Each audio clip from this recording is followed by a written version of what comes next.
Hey guys, welcome back to Magic TV. It is another episode of the Matt-umentary Season 2, starring the wonderful, the one and only, the mediocre Matt Cluley. I'm going to have that put on a business card. How you doing, Matt? The mediocre Matt Cluley. The mediocre magician. It's hot You know, that here. could be a strapline. You shouldn't be cosplaying as a lumberjack, and I know the irony of me saying that. It does not escape me, but, at least I haven't got a big fluffy jumper on. It's warm. Anyway, welcome back to the Matt-umentary Season 2. This time we're training Matt to do a show at the House of Secrets and also do the Bear Pit. And we're all collectively, as a community, behind him 100% and waiting with bated breath and anticipation when that day comes at Blackpool where we can absolutely royally take the piss out of him because he does so badly. And this is following on the heels of what is probably one of the worst things that's ever happened on Magic TV. And I've been responsible for many bad things on this channel. But honestly, the shitness of that Cups and Balls performance at Alakazam will live on in history. Are you feeling bad about it? Because you should. The support is just immense. Remember, I'm a motivational speaker. Yeah, you such a good job. I like to push you for that. I feel very motivated. But have you been practicing with your balls? Because we're not going to do that this week. We're not going to talk about Cups and Balls, but we are going to have to revisit because at the moment, the Bear Pit's in a bit of a state of flux because you're going to be doing Cups and Balls, but I think you need to practice. But I want to make sure that you I had like a couple of days to practice before having to go and perform it in front of everyone that was at Alakazam. And I practiced it before the camera went on, and it was actually okay. And then as soon as you started rolling, it just went to pot. Yeah, I did it on my own in that room, and it was great. Wasn't great, but it was much better than what it was on film. Yeah, and then as soon as Pete and Andy and Wayne and everybody walked, but honestly, that's a much less stressful situation that you're going to get at the Bear Pit, right? So just keep practicing. We're going to revisit that in the next couple of weeks, but that's going to haunt me for a long time. Oh, it will do, especially as I'm doing a paid ad for it on Facebook. For that particular clip. I'm spending money on making sure everyone sees that shit. Of course you are. Of course I am, because it's fucking hilarious. Honestly, I felt down this last week. Actually, I'll put a little post on magician's Facebook page going, and then you know what cheered me up? Just watching you do that performance. It's my go-to thing. It just cheers me up and makes me well happy. So thank you for that. Well, at least it serves a purpose, right? It really does. But anyway, let's put aside the fact that the entire community is laughing at you, and let's talk about the. Let's not talk about the bear. Such an arsehole. Let's not talk about the Bear Pit for a while. Let's talk about something happy, like you're doing a 45-minute stage show. Yeah, brilliant. So, in all seriousness, I asked you to come to me with a couple of pieces of information, and the first was define yourself as a character. I'm being serious now. Define yourself as a character, define yourself as a performer, and how you want the audience to see you. Because what we're going to start doing this week, this is going to be just, we're not going to do anything crazy and have you perform for people. But what I want to try and do is work out what you want this show to be. Mm-hmm. And I want to try and help start putting it together. Because this could be the show that you ultimately end up doing. And, I know that you want to have it separate to what's happening with Slightly Unusual. So it starts with defining how you want to be seen by the audience. So over to you, Mr. Cluley. Well, I was thinking about it a lot, and you said, come to me with your character, right? Mm-hmm. So I've been thinking so much about characters, and I play as an actor. Over my career, I've played hundreds of characters. Mm-hmm. So there are hundreds of different kind of people. Because when I play a character, I don't class myself as that person. They're a different person. I'm just being that person for a while. So I was thinking about all these different people that I've played over the years, and my favourite ones and my not favourite ones, and ones that would be suitable for kind of doing magic and stuff. And there's quite a few. There's probably half a dozen that I could think of that would instantly play into kind of the mentalism thing. And being able to perform on stage. And I've always felt more comfortable on stage as somebody else. Like when I was doing Rocky, the character that I played during Rocky, he doesn't even have a name. But He's the narrator. I'm just the narrator. I don't even have a name in the show. I'm just the narrator. But that character is like super flamboyant and super cheeky and really confident. And I had to walk out on stage in front of thousands of people and just be this character, this larger than life kind of over the top, slightly camp, kind of ridiculous, like otherworldly character. And because I was doing it as another character, it made it kind of easier in a way, because I'm not me. People aren't judging me. People are judging the narrator, the character that I'm playing. And it makes life easier when you walk on stage as somebody else. And then I thought about it a lot, because this is something that if I do this and this is a show and it's something that I get to do that's more than just Blackpool, it's something that I get to do other places, if it's good, if it ends up being good, which I'm determined it's going to be, then that's going to follow me around for a long time. Yeah. And that got to me thinking about when I was when I'm in my bands, like in the different bands that I've been in over the years. And I've been in different bands, and one of the negative experiences of being in that band, one particular band, when I had to be, it was a very aggressive band. Is that when you were doing backup dancing for Take That? That was not when I was doing backup dancing for Take Just That. checking. But thanks for mentioning It's that okay, again just on the thought I'd internet. throw that in. Carry on. But I was kind of the person that I was on stage. People then thought that that's the person that I was. Okay. And it wasn't at all. I'm not that person at all. But the music needed me to be that.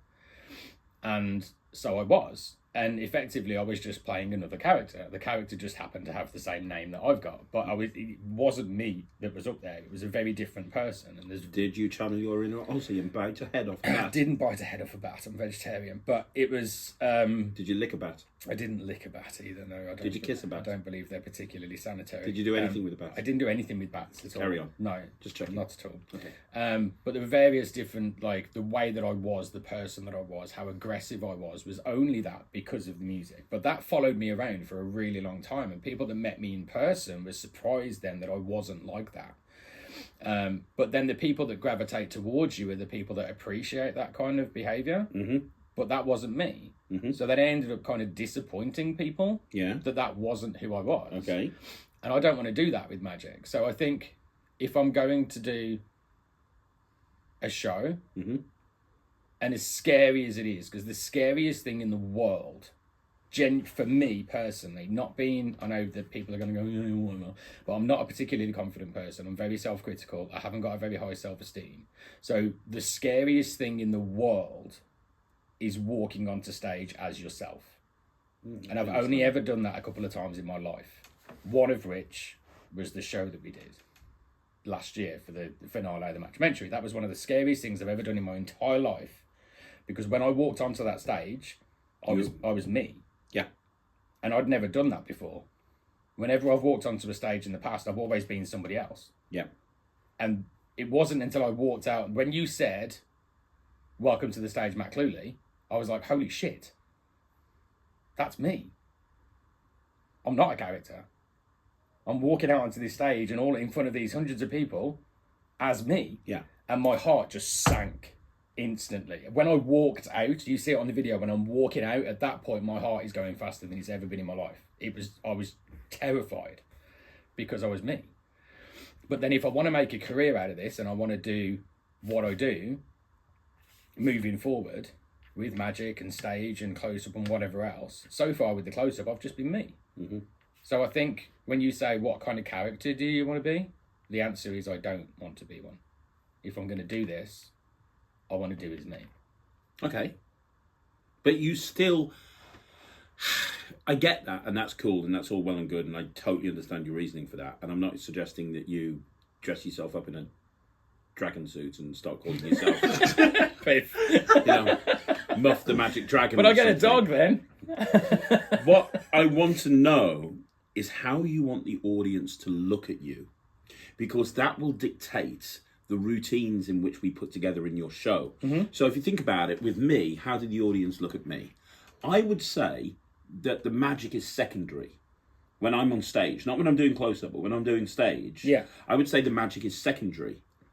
And first and foremost is the comedy. If you actually think through a lot of the stuff I do in my show, what do I open with a lot of the time? Vanishing bottle. It's the stupidest trick in the world. I could stand on stage and I could do way more technical stuff, but I don't. I stand on stage and I do stuff where the emphasis is on the comedy. Look at the Cards Across that I do. It's a 12-minute routine where the magic moment happens in the last 30 seconds. I would say that people who look at me on stage think comedy first and magic second, which is probably why I end up doing as well at Smoke and Mirrors as I do, because that's very much that type of venue, right? And you can swear. And I can swear. That always helps. But you look at, me and Lloyd were talking today about somebody called Ashley Goodwin, who is an incredible cardician. And he went and watched her live at the South Tyneside Magic Convention. And she just went out on stage in front of a lay audience and just did the most incredible, mind-boggling sleight of hand that you've ever seen. Now, that audience are not stupid. They would look at her as a technician. She probably wasn't standing on stage telling jokes and interacting with people and taking the piss. So when Ashley Goodwin goes into the dealer room at Blackpool, she's not going to buy a vanishing bottle. No. She knows that her audience are looking at her and it just wouldn't fit her performing style. But would she buy a book on incredible sleight of hand moves that are incredibly difficult to do, that only people who have incredible skill with cards could do? Yes, because she could do that, and that would fit into her act. Darren Brown. I don't think you probably see Darren going out and doing hippity-hoppity rabbits in a stage show. It's unlikely, isn't it? Look at Dee Christopher. He goes out as Dee Christopher, but he kind of almost has this walking vampire type persona to him. So that dictates the magic that he does. Tom Crosby, performing nerd.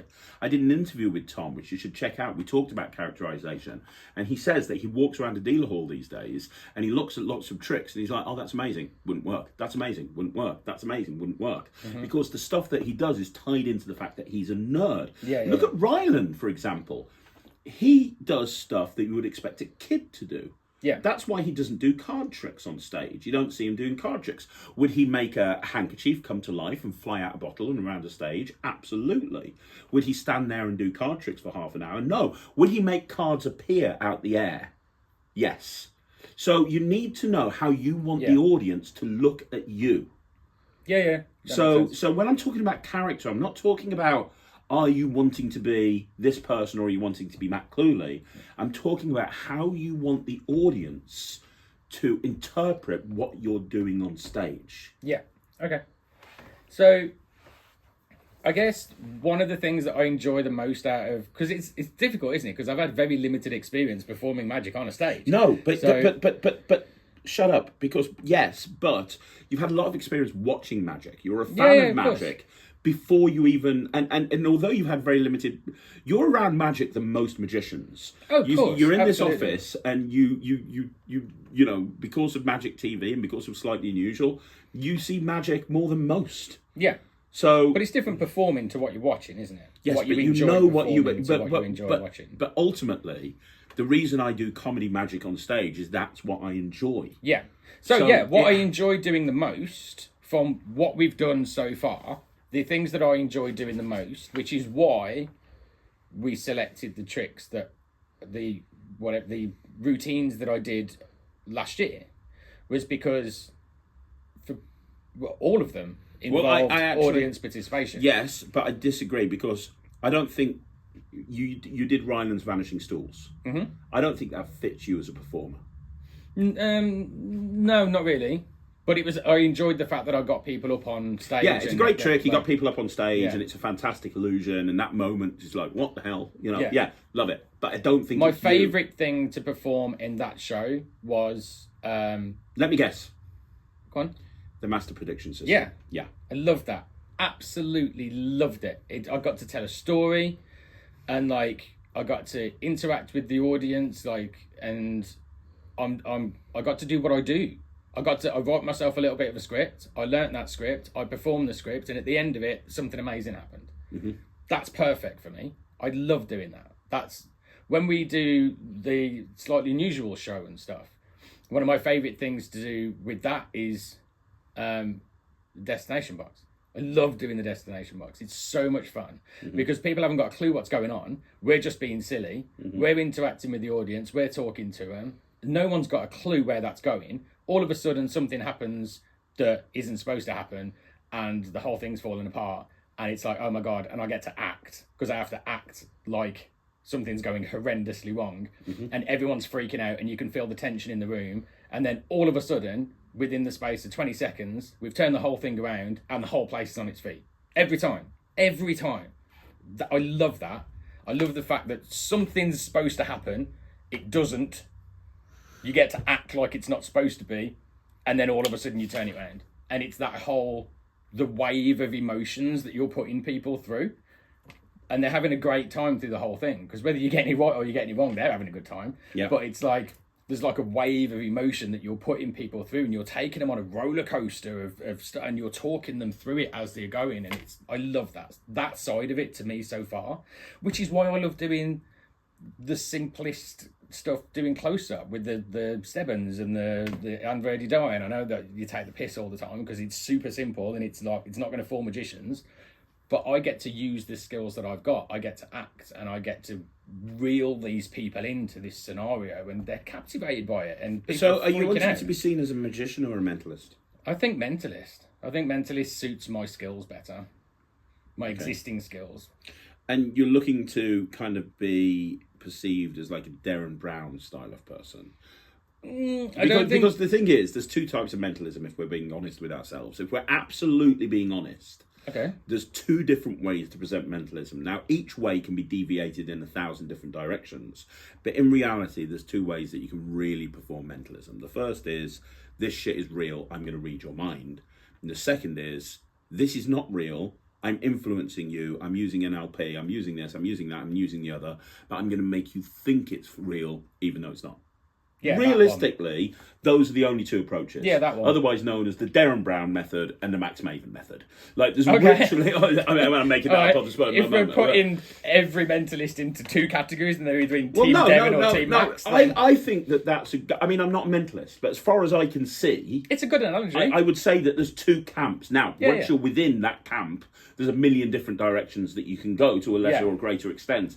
But from an overall, either you want the audience to believe that you can read minds, in which case start growing those sideburns, motherfucker, and get a widow's peak, or you don't want them to think that you're real, but you want them to give them the experience of mind reading, whilst at the same time saying to them, "This shit ain't real. I'm just cleverer than you. Fuck you." From my and when I've been kind of practicing in real life at gigs, when I was first started doing it, I was doing it as if I'm reading your mind. I was telling people I was reading their minds and it was real and this is what I was doing. And it freaks people out. But then I found out, just from experience of going out there and gigging it myself, and I'm not saying this is for everyone, but for me personally, for me to walk up to a group of people and say, right, I'm a mentalist. I'm not a magician, I'm a mentalist. And what we do is kind of like mind reading and suggestion and all that kind of stuff. So let me, out of the four of you that are here, which one of you is going to be the toughest one to crack? Somebody always points at someone. I go, right, you, perfect. Let's start with you. And then I'll do something, whatever it may be, I'll do something and make it act like I'm reading their minds. People freak out a little bit. But ultimately, I think the vast majority of people know it's not possible to read someone's mind. Mm-hmm. So then I'll say to them, right, I'm not reading your mind. It's not possible to read your mind. What I am doing is using neurolinguistic programming, reading on facial cues, tics, expressions, tells, blah, blah, blah, blah, blah. Mm-hmm. And then I'll do it against somebody else. Okay. And then from my experience, or it's the way I'm performing it or whatever, it always seems to be more impressive the second time round. Okay. So I think that if we were going to go Team Max or Team Darren, I'd be Team Darren. Okay, right, fine. Knowing that that's the approach that you want to take, on a rating of 1 to 10, how comedic do you want to be? 10 would be Alan Hudson. 10 would be, not that I'm putting myself at the same level of Alan Hudson, but 10 would be me. 10 would be Alan Hudson, 12 would be me. Yeah, no, 10 would be... Well, the point I'm trying to make is people like Alan Hudson, people like me, people like... like Mark Bennett from Smoke and Mirrors, people like Scott Alexander, people that are just Michael Finney, people that are just like laugh your ass off. We advertise ourselves as the comedy illusion. Exactly, because it's based off me, and that's what the style. So 10 is that. Yeah. whilst one is, you know, like very not comedy at all. Totally sick. Like Darren wouldn't be a 1 because he's very funny. He's when not he wants funny, to be. He's very funny, but more in an ad-libby type of way. Yeah, absolutely. So where would you put yourself from 1 to 10? Where would you want to fall in that? See, I'm not a funny person. Oh, don't worry, I know that. Yeah, I'm not. They don't know. I know. No, I'm not. No, you're not. I'm not. No, you're not. Like, I would not be able to get up on stage at a comedy club and do... And don't forget, I've done comedy clubs. Yeah, I know you have. I would not be able to get up on stage at a comedy club and do stand-up comedy. I'm not a funny person. I don't tell jokes. Michael. Oh, fuck off. No. Hey. No. Hey. Open mic night. No. Part of the Matt-umentary. I don't tell jokes. Yeah, exactly. The whole point of the Matt-umentary is to help you grow. What better way than to throw you into an open mic? Right, but I don't want to be a comedy magician. No, but it's important to learn those skills so that you can fall back on them if you need to. Especially, you said one of your goals is to go to Smoke and Mirrors. You go there without a joke in your pocket, you're fucked, bro. Put a pin in that. We'll talk about that after this. Right, carry on. Not. No, carry on. It's okay. Me and Michael. I'm not a funny person. I know. I'm going to help you with that. Carry on. So I don't like.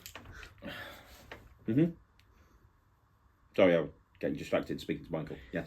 I'm not a funny person, as in telling jokes. I think if I was to tell a structured joke, like, it's not...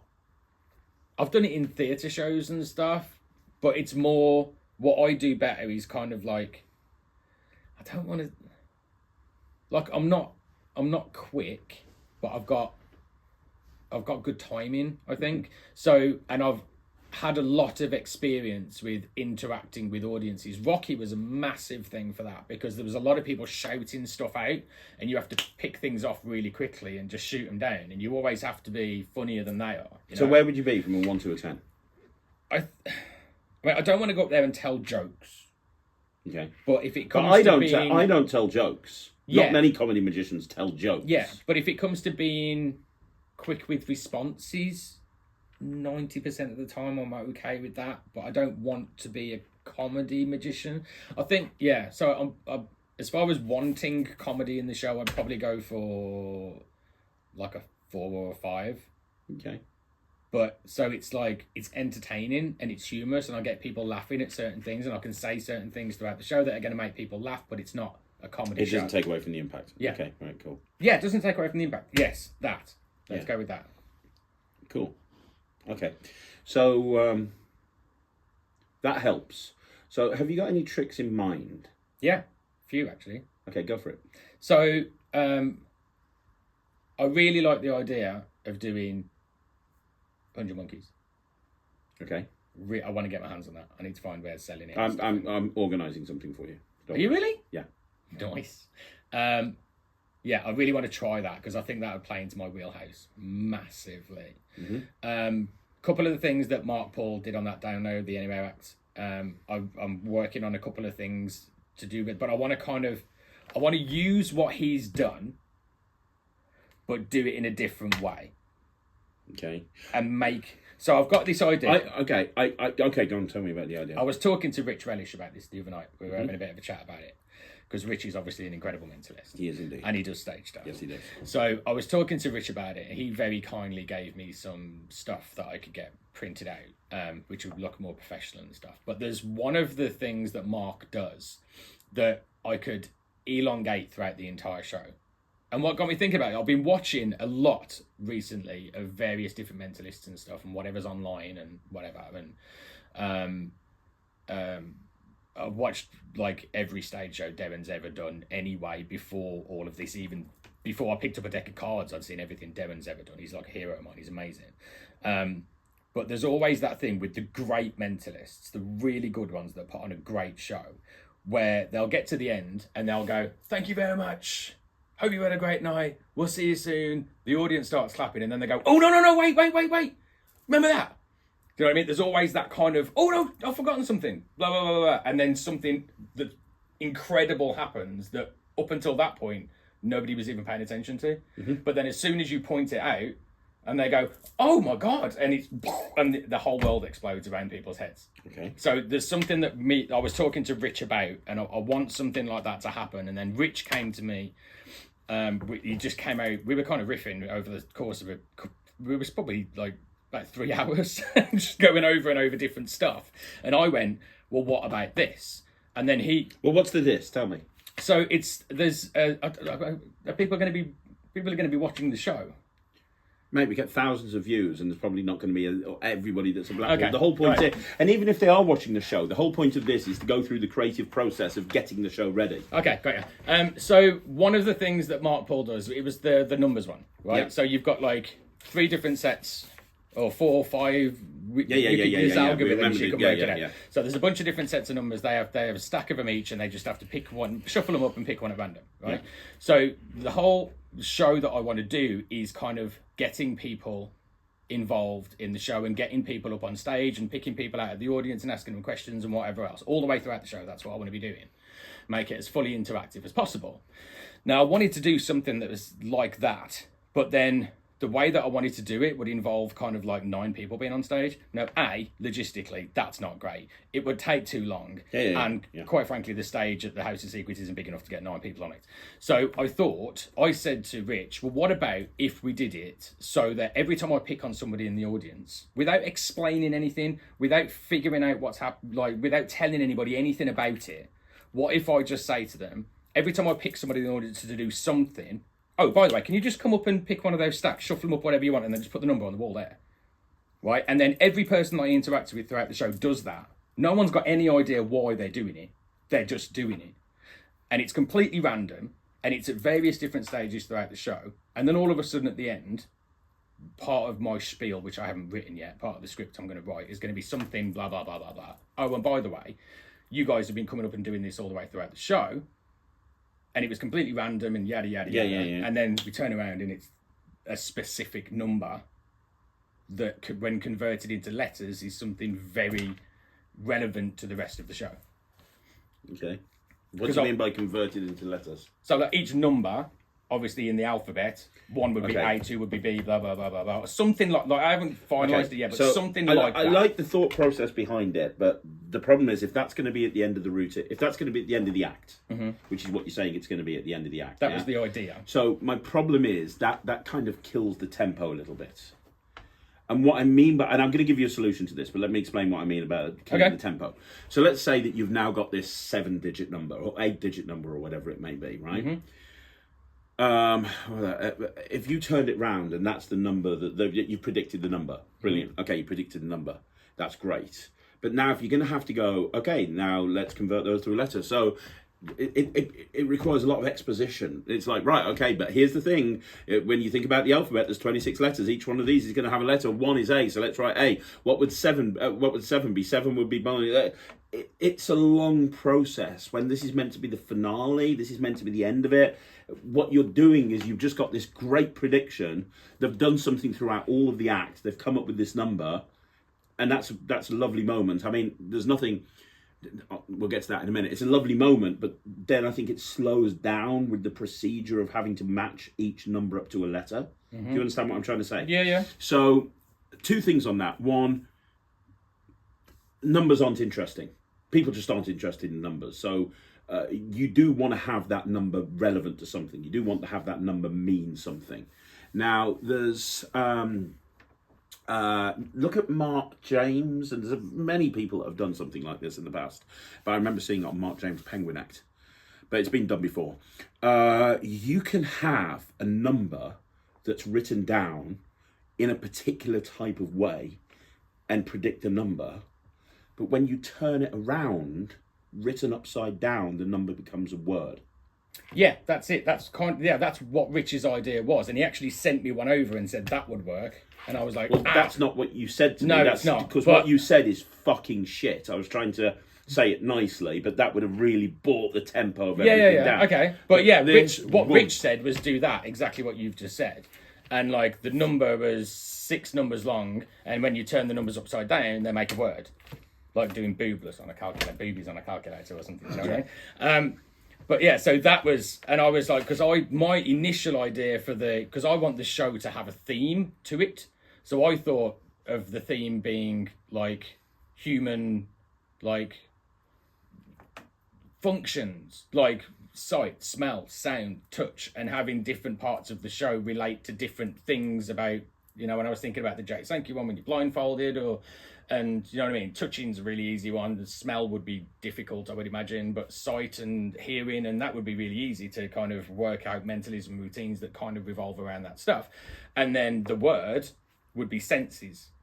And the whole show, it could be called Senses, and the whole thing revolves around senses, and that's only a 6-number word, and they all work. You could make each one of those turn, apart from the N, you could make every one of those turn upside down, and then the word senses would then be across the wall at the back, and that's the name of the show, and they've created that as we're going through it, and thank you very much, good night, maybe I don't have to throw myself in the sea, Yeah, the other thing that I would say is maybe have multiple climaxes. That's what she said. Like, it's easy for you to say. Have you ever tried it? like what I'm not a young man anymore, Craig. What I mean by that is, if you think about Ryland's AGT Act, the audition, because obviously you were there with me. I was. Think about it. So first of all, he had the judges open up the envelopes, and they all had the drawings, and then he had the kids take their jumpers off, and on the back he had the word scam, word equals scam. And then he went down. Then he went down to the desk, and then but there was more than one revelation, but it was all based around a different thing. What I'm saying is, if you've got a number, have more than one revelation, so the number can tie ultimately into a word, but also the other thing about that number is it can tie into something else. Now, what is if you could give the ability to any layperson to be able to read minds or tell the truth, tell the future or whatever, what's probably the big thing that they would do when it comes to numbers? Win the lottery. Oh, right. What was one of the biggest? What was one of? No, don't go. Oh yeah. Because, no, you're right. Yeah. And what's one of the biggest things that Darren Brown ever did? He predicted the lottery. So if you're fucking with numbers, I would actually have that built into it. So, for example, they're doing all of these numbers. Rather than having, so they're doing all these numbers throughout the show. What I'd say is, now you guys have generated this random list of numbers right here. Throughout the show, you've come up and we've ended up with this. And you'd need you need to work out exactly the hows and wherefores, but you've come up with this random number here. Now, this number is completely random, right? But look at this. If I put a dash there and a dash there and a dash there, dash there, dash there, that now becomes 6 numbers. We've got 1, we've got 6, we've got 9, we've got 12, we've got 24, we've got 36, we've got 48. Does that number mean anything to you? Well, right at the very beginning of the show, the first thing that I did is I gave out an envelope. Do you remember the envelope I gave to you? Can you come up on stage? I told you not to open the envelope. You didn't open it, did you? Now, let me tell you what's in there. What's in there is a lottery ticket. Who here plays the lottery? You guys play the lottery, right? Anybody ever won? Anyone won big? Well, here's the thing. Inside here, there's been a lottery ticket from the very beginning. Can you take it out yourself and open it? Now, what I want you to do is point out the first number, 1. Point out the second number, 12. Put out the third number, boom, boom, boom, boom. There you go. You guys, yourselves, because you generated that number right there, every single one of you together has predicted that lottery ticket. Give yourselves a big round of applause. Go take a seat. But I'll tell you right now, not only did you guys predict the lottery, but I'm a mentalist and I actually predicted that you would predict the lottery, because on the other side of this board, I put the same numbers there. This one, this one, this one, this one, this one. And not only that, if I take this number and turn it round, you can see written on the other side, it says lottery. My name's Matt Clooney. Thank you very much. Good night. And now you've layered it. You've got more revelations. You've got more finales, and you're now making it some. People don't give a shit about numbers. People don't give a shit that the show is called Senses. You care about that. Nobody else cares about that. You do. The whole point of a show is you make it personal to people, and you think about what people would care about, and you make it about that. What do people care about? Well, there's certain things that you know they care about. And ask anybody in the world, would they like to win the lottery? Yes, of course. So you make the whole thing about winning the lottery. That is an incredible moment. And then you've got your extra climax and your extra climax at the end. Yeah, makes sense. So, what I want you to do for next week, because Michael's been trying to wrap this up for the last 10 minutes now, because he's well aware I've got a meeting with Sean Dunn that started 10 minutes 11 ago. minutes ago. 11 minutes ago. So this is how much I care about you. I'm standing up the boss of Penguin Magic to talk shit with you. So, sorry, Sean. Sorry, Sean. So here's what I suggest you do for next week. I want you to script the finale of that show so that you can perform it to everybody here. I want you to assume that that's the finale. Forget about method, because you kind of got a method. We can iron out method later. I want you to script, because you work better with a script. Script the whole finale of that show. From the point where you've finished and you've got the 6 numbers or whatever it is on stage, assuming that you can do a lottery prediction. I was going to say, I haven't even figured out exactly what I'm going to do yet. Right, but we don't have much time. We have like 2.5 months, right? So that's what I want you to do. And also, I have something for you. I was doing Yes, I was doing some research into stuff that I think would do really well in your show. And I've got you a gift. I've bought you a trick. Okay. This trick is called psychology. Now, I've not seen it myself. It's by Luca Volpe, Paul McCaig, and Alan Wong. Luca Volpe is one of the top mentalists of all time. He's from Italy, but we don't hold that against him. And I think, from the research that I've done, that this would be perfect for your show. Okay. So what I want you to do, I want you to take this away and learn it. And we'll know if he's learnt it because I want you to perform this on the next Matt test. So guys, if you're watching this and the Matt test that went up on Tuesday was not this, you know he's a lazy cunt. And we've had to put something else up instead because he's lazy. If, however... I don't think you can... Okay, cool. Also, please remember that we're filming the Matt test tomorrow. Aren't we, Michael? We're filming the Matt test tomorrow? Yes. Yeah. So you're going to take this home. You're going to learn it and script it. And I've got rehearsals tonight. Sucks to be you. That's a Matt problem. What you're going to do is you're going to take this home. You're going to learn it. You're going to script it. You're going to bring it in and you're going to perform it on the Matt test to me. I've got no idea what it is. You could fool me. You're going to bring it in tomorrow. You're going to perform it for me. I've checked. The tutorial's only 2 hours long. You're going to perform it for me. You're gonna perform it for me, okay? I'm not gonna get back till midnight. You're gonna be fine. You're gonna perform it for me. I want it scripted, and then for next week on the Matt-umentary, I want you to perform. We won't need you to perform this because hopefully this will have been performed on the Matt test. But I do need you to give me the full script of the finale of the show, and also I want you to script the opening of the show as well, the opening routine. I want you to, and you're gonna. Don't know what the opening routine's gonna be. That's why you've got a week to figure it out. So I've got to go because I'm going to speak to Sean Dunn. You got a lot of homework. We haven't got much time to do. So this needs to be ready for the Matt test. 41, I shouldn't have homework. You have Left school over half of my life ago. This is for you. Thanks. This is a gift from me. I appreciate the gift. The time frame sucks. You've got until tomorrow to learn and script that. And then you've got a week, and I need the opening of the show, including the first trick, and I need the closing of the show. Don't worry about method. I want to feel how it would run from a scripting point of view. Merry Christmas. Do you want to say bye to everybody, Matt? I'm going to go and call Rich. Yeah, just do it when you're not on the clock, all right? So that's Matt. Like I do everything else. Thank you for joining us on the Matt test. And we will see you again next week with another Matt-umentary. And go back and watch Tuesday's Matt test because Matt will be performing this, hopefully, if he pulls his finger out tonight and learns it by tomorrow morning. We'll find out. You'll know before we do because I don't know. It's going to be a mystery for all of us. See you next week. Say bye, Matt. Bye. See ya. He's very happy. It's his happy face.